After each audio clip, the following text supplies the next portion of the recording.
Good day, everyone. It's a great, great honor and pleasure to be here, and I would like to thank the organizers and everybody who is here until the late hour.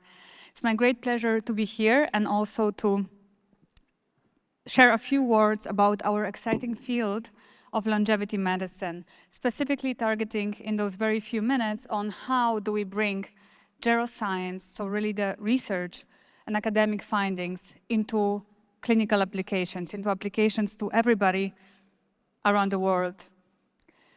And this should probably start with the question, what is longevity medicine?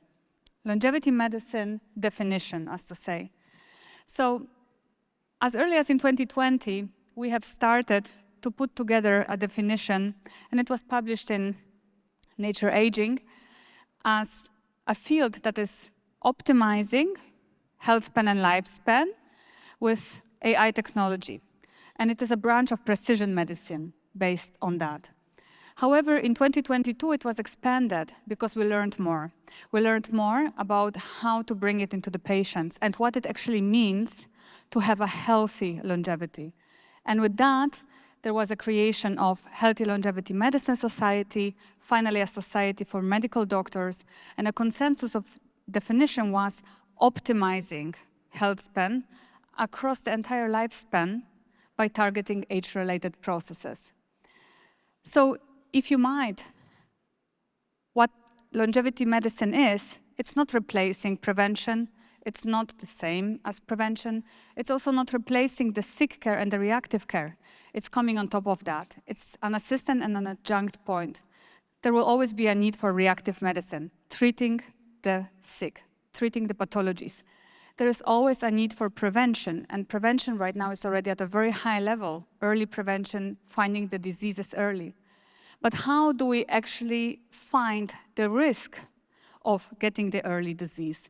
How can we predict in 20, 30 years what it will happen? Meaning not looking at the fire in the wood, but looking at the constellation of the sun and the glass that might incite the fire. That's pretty much what longevity medicine is doing. And how do we do it at this moment? What do we do? We are trying, as I mentioned, to optimize health span. What we are using for that are specific biomarkers of aging. And we are trying, as you can see, through the entire patient journey, so through our life journey, to get the person as close of the biological age of optimal performance as possible. What's optimal performance? It means for every single patient, it will be a different level. For every single patient who is a cancer survivor, who has already comorbidities, who has an inborn disease, it will be a different level of optimal performance. But we are trying to make sure that it's individual, that we can always bring the person back to that optimal part, and that it will be very flexible along the entire life. Basically, making sure that the last part of life is not full of comorbidities and age-related diseases, which are over 80% of disease causes. And for that, luckily, and we've heard so much about AI, machine learning, large language models, luckily, with this being implemented in longevity medicine, we can do so much more. We can finally understand all the biobanks and the longitudinal data we have from the past. Now it brings a fully new sense. And not only understand, but also create new tools for us to measure the biological age, to measure the function, to measure predictions on where the patient will be in 20, 30 years, or even right now. So we have a whole bunch of biological aging clocks, and they are growing and they are getting better. And with longevity coming into the clinical setting, those clocks will be even better with time, because finally we have better ways to collect data in a longitudinal, systematic way. I'm from Germany. I like to have order. That's basically what is going on right now in longevity. We are getting more order. But at the same time, we are getting more and more data. All of us are already connected to a lot of things, from email, from phones, from digital trackers, monitors. They are growing in number, and they are also growing in their quality, which is great. So besides of the trackers that you know, from vital signs through continuous glucose monitoring, through different rings and bands, we are getting into a field that is very interesting of liquid biopsies, where we can check for the smallest amount of DNA, not only of several cancers, but also autoimmune diseases, also mitochondrial diseases, all the points that are important on how fast do we age and how do we slow that down. And last but not least, very often this term of digital twin is being taken to the mouth. What do we mean by that actually in longevity medicine? It means we are trying to map a person with as many data as possible to create a digital counterpart and then trial digitally on that digital twin, rather than experimenting one by one through medication intervention and waiting for the reaction. We can have a very good prediction already based on such a digital twin. And a special and a little bit separate point I would like to make is, very often we are thinking about the body and the physical, but there is also the brain.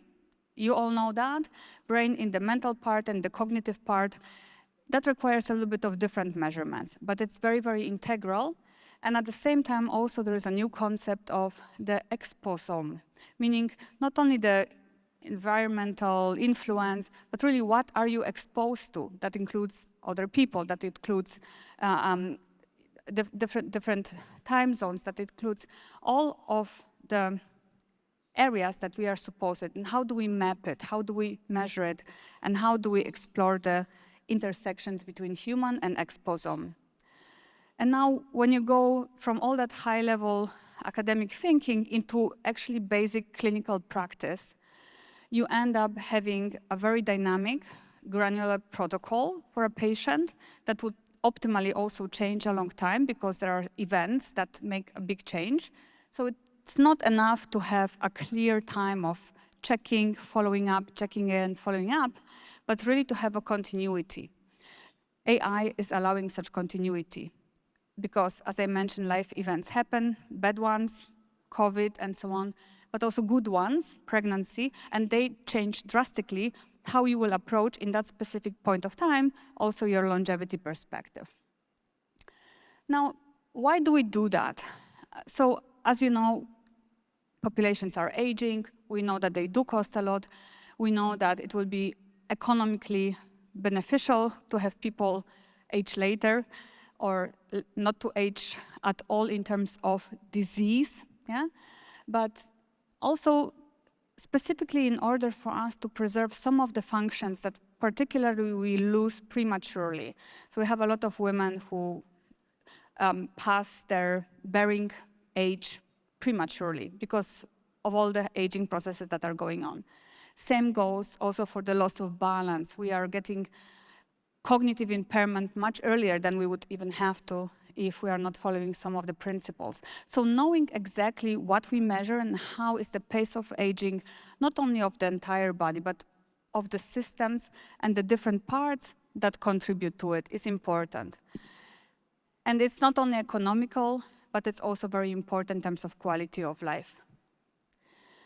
And a longevity plan based on that is also very colorful. And it's really a great pleasure to work with patients as a doctor in that field. However, what we need as well is education. And we heard also a lot about how we have to train our next generation. The next generation of doctors will be the ones who will actually carry it out and who will actually implement further clinics and further practices and bring more of the therapeutic advancements, not only the diagnostic advancements, into the field. So some of the things that are happening you might be happy about to hear is that, for example, now some of the universities across the globe have in the medical curriculum longevity program. So the next generation of doctors will come out already knowing what it is and how it is to use AI, to use predictions and to use longevity diagnostics to optimize the health span along the lifespan. With this, I would like to close, saying that it is a very, very good time to live in this longevity ecosystem. Thank you so much.